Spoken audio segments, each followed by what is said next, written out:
स्वागत है आप सभी का RS लाइव क्लासेस में। आज हम आप सभी को टेंस पढ़ाएंगे। जैसे आपको जो है टेंस के बारे में बताया गया होगा, हम एकदम जीरो लेवल से आपको टेंस पढ़ा रहे हैं। टेंस कितने प्रकार के होते हैं, टेंस का मतलब क्या होता है, ये पूरा हम आपको जानकारी देंगे और ट्रांसलेशन करना भी आज हम सिखाएंगे। जैसे टेंस है, टेंस का मतलब होता है काल यानी समय, जो है इसका मतलब हिंदी क्या होती है, काल। अब जैसे टेंस कितने प्रकार के होते हैं, तो टेंस सही से 3 प्रकार के होते हैं। कौन कौन से? एक होता है प्रेजेंट टेंस। कितना कौन सा होता है? Present tense. एक होता है प्रेजेंट टेंस और दूसरा होता है पास्ट टेंस। क्या होता है? Past tense. एक होता है हमारा फ्यूचर टेंस। ये टेंस इतने प्रकार के होते हैं। प्रेजेंट टेंस की हिंदी होती है जो है प्रेजेंट टेंस जो होता है, जैसे पास्ट टेंस है, प्रेजेंट टेंस की हिंदी होती है वर्तमान काल। पास्ट टेंस की हिंदी होती है भूतकाल। फ्यूचर टेंस है, फ्यूचर टेंस की हिंदी होती है भविष्यकाल। मतलब प्रेजेंट टेंस है जो वर्तमान में हो रहा हो उसी को प्रेजेंट टेंस कहते हैं। पास्ट टेंस, पास्ट टेंस का मतलब ये होता है जो मतलब कि जो बीत गया हो, जो हम पढ़ चुके हैं, जो हम कर चुके हैं, उसे पास्ट टेंस में करते हैं। फ्यूचर टेंस जो हम करेंगे, जो हम करेंगे, जो मतलब कि जो हम पढ़ेंगे उसे क्या कहेंगे हम? Future tense. जैसे कोई भी काम हम करने के लिए प्रेरित होंगे तो वो फ्यूचर में करेंगे। ये होते हैं टेंस के प्रकार। अब उन्हीं में से हम आपको आज प्रेजेंट टेंस के बारे में बताएंगे। अगला टेंस हमारा क्या रहेगा? प्रेजेंट टेंस, जो कि प्रेजेंट टेंस में के भी प्रकार होते हैं, उनके बारे में हम बता रहे हैं। जैसे हमारा क्या है? Present tense. प्रेजेंट टेंस है। प्रेजेंट टेंस में हम बताएंगे प्रेजेंट टेंस जो होता है उसके 4 प्रकार होते हैं। पहला होता है हमारा प्रेजेंट इंडेफिनिट टेंस। कौन सा होता है? Present indefinite tense. दूसरा होता है प्रेजेंट कंटीन्यूअस टेंस। तीसरा होता है प्रेजेंट परफेक्ट टेंस और चौथा होता है प्रेजेंट परफेक्ट कंटीन्यूअस टेंस। उन्हें टेंसों में हम प्रेजेंट इंडेफिनिट टेंस आपको पढ़ाएंगे। जैसे प्रेजेंट टेंस का एक प्रेजेंट इंडेफिनिट टेंस पार्ट है, उसके बारे में हम आपको बताएंगे। यहाँ पर लिखेंगे प्रेजेंट इंडेफिनिट टेंस, इसी का हम आज ट्रांसलेशन करेंगे। Present indefinite tense. Present indefinite tense, इसकी पहचान जो होती है वो होती है वाक्य के अंत में ता है, ती है, ते हैं आदि शब्द आते हैं। मतलब यहाँ पर अंत में क्या आएंगे? ता है, ती है, ते हैं आदि शब्द आते हैं। जैसे आपसे कहा जाए राम खाता है, राम पढ़ता है, तो ये सब टेंस आएंगे तो उसमें अंत में क्या आएगा? ता है, ती है, ये सब जो है सेंटेंस आएंगे, जहाँ पर उसमें कौन सा टेंस होगा? वो प्रेजेंट इंडेफिनिट टेंस होगा। मतलब ता है, ती है, ते हैं क्रिया के अंत में आना चाहिए। जैसे कि पहले इसका अनुवाद का नियम होगा, पहले हम लिखेंगे सब्जेक्ट, उसके बाद मेन वर्ब में एस या ई एस प्लस ऑब्जेक्ट। क्या लिखेंगे? ऑब्जेक्ट। ये नियम हमारा एक और सूत्र होता है इसी तरह से, सब्जेक्ट प्लस मेन वर्ब में फर्स्ट फॉर्म प्लस ऑब्जेक्ट। ये होते हैं 2 सूत्र। पहला होता है हमारा एक वचन के लिए, एक वचन। दूसरा होता है बहुवचन के लिए, यानी एक होता है सिंगुलर के लिए और दूसरा होता है प्लूरल नंबर के लिए। मतलब अगर सिंगुलर में आता है, सिंगुलर में, तो यहाँ पर लिख देते हैं हम अगर आई, पहले नंबर तो आपको ये बताएंगे कि इसका जो है ये फार्मूला जो होता है वहाँ पर एस और ई एस कहाँ लगता है, कैसे लगता है। जैसे हमने कहा आपसे कि राम स्कूल जाता है, मैंने कहा इसका ट्रांसलेशन कीजिए। तो यहाँ पर अंत में ता है, ती है आया, तो ये कौन सा टेंस होगा? प्रेजेंट इंडेफिनिट टेंस होगा। और राम एक वचन है, क्या है? एक वचन है। तो एक वचन के साथ हम पहला सूत्र लगाएंगे सब्जेक्ट प्लस मेन वर्ब में एस अथवा ES plus object.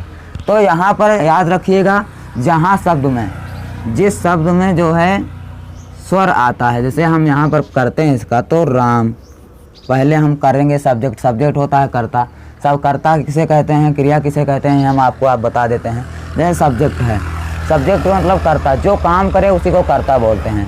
Main verb जो क्रिया हो रही है, जो हम काम करते हैं उसी को क्रिया बोलते हैं। ऑब्जेक्ट जिसके लिए काम किया जाए उसे क्या कहते हैं, ऑब्जेक्ट यानी कर्म को कहते हैं। तो इसमें सब्जेक्ट है राम, राम का जा रहा है तो राम होगा हमारा सब्जेक्ट, तो यहाँ पर राम लिखेंगे।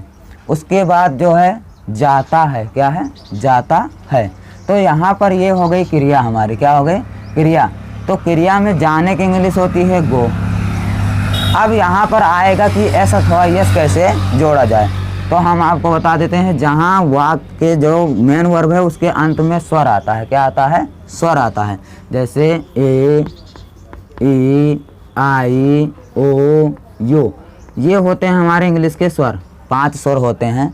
इन 5 स्वर में अगर ये आते हैं अंत में, क्रिया के अंत में आते हैं, कहाँ पर, क्रिया के अंत में, तो वहाँ पर हम क्या जोड़ेंगे, ई एस जोड़ेंगे। क्या जोड़ेंगे हम, ई एस। और अगर ये शब्द नहीं आते हैं तो जहाँ पर कॉन्सोनेंट आता है, जहाँ पर कोई भी शब्द आते हैं तो वहाँ पर क्या जोड़ेंगे, एस। बाकी सभी में क्या जोड़ेंगे हम, एस जोड़ देंगे, चाहे जैसे भी सेंटेंस होंगे उसमें एस जोड़ देंगे। लेकिन ये नियम केवल एक वचन में ही फॉलो होगा, बाकी किसी में नहीं। तो यहाँ पर वाक्य के अंत में ओ आया है, यानी इन 5 शब्दों में से एक ओ यहाँ पर आया है, तो यहाँ पर क्या करेंगे हम, ई एस जोड़ देंगे। क्या करेंगे, ई एस जोड़ देंगे। राम गोज हो गया। अब जाता है तो कहाँ जाता है, यही हमारा क्या होगी, क्रिया होगी। यहाँ पर हो जाएगा राम गोज टू स्कूल हो जाएगा, क्या होगा, स्कूल, पहला सेंटेंस हो गया। जैसे सीता घर में पढ़ती है, ये सेंटेंस आता है। तो सीता घर में पढ़ती है, सीता भी अकेली है, तो सीता एक सब्जेक्ट हुआ, हमारा कर्ता कौन हुआ, सीता ही तो है, पढ़ रही है, पढ़ने का काम हो रहा है, तो यहाँ पर लिखेंगे सीता। ठीक, सीता लिखने के बाद में मेन वर्ब यानी क्रिया कौन से हो रही है, पढ़ने की क्रिया हो रही है। क्या हो रहा है, पढ़ने का काम हमारा हो रहा है। तो पढ़ना एक जो है क्रिया है, तो यहाँ पर पढ़ना की इंग्लिश होती है रीड। अब वाक्य के अंत में हमारा जो है इन 5 अक्षर में से कोई भी नहीं आया है शब्द। यहाँ पर जो ये हैं, यहाँ पर जैसे ए, ई, आई, ओ, यू यही है, तो यहाँ पर जो है ये शब्द नहीं आए हैं, तो इसमें ई एस नहीं जोड़ेंगे, क्या जोड़ेंगे, एस जोड़ेंगे। ये कॉन्सोनेंट है इसलिए यहाँ पर क्या जोड़ देंगे, एस जोड़ देंगे। हमारा हो गया सीता रीड्स। उसके बाद आगे कर्म क्या बचा, अब पढ़ती है तो कहाँ पढ़ती है, वही हमारा क्या हो गया, ऑब्जेक्ट, यानी कहाँ पढ़ती है, घर में, तो इन द क्या हो जाएगा, इन द हाउस। याद रखिए, अगर अपना घर आता है तो वहाँ पर क्या लगाएंगे, होम लगाएंगे, और जहाँ पर किराए का घर हो या उस तरह का घर हो वहाँ पर क्या लगाएंगे, हाउस लगाएंगे। इसलिए यहाँ पर क्या होगा, हमारा हाउस होगा, क्योंकि ये सीता घर में, अपने घर में नहीं पढ़ रही है।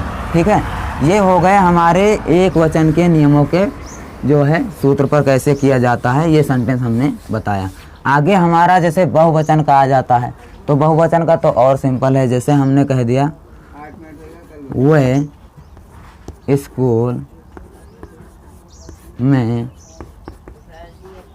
पढ़ते हैं, तो वे स्कूल में पढ़ते हैं, ये बहुवचन में आ रहा है। क्या आ रहा है, बहुवचन में।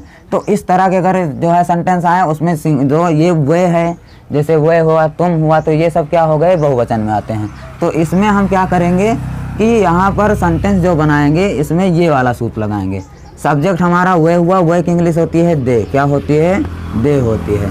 इसमें मेन वर्ब में फर्स्ट फॉर्म लगेगी, कुछ नहीं लगेगी, जो मेन वर्ब है वही हमारा रहेगा।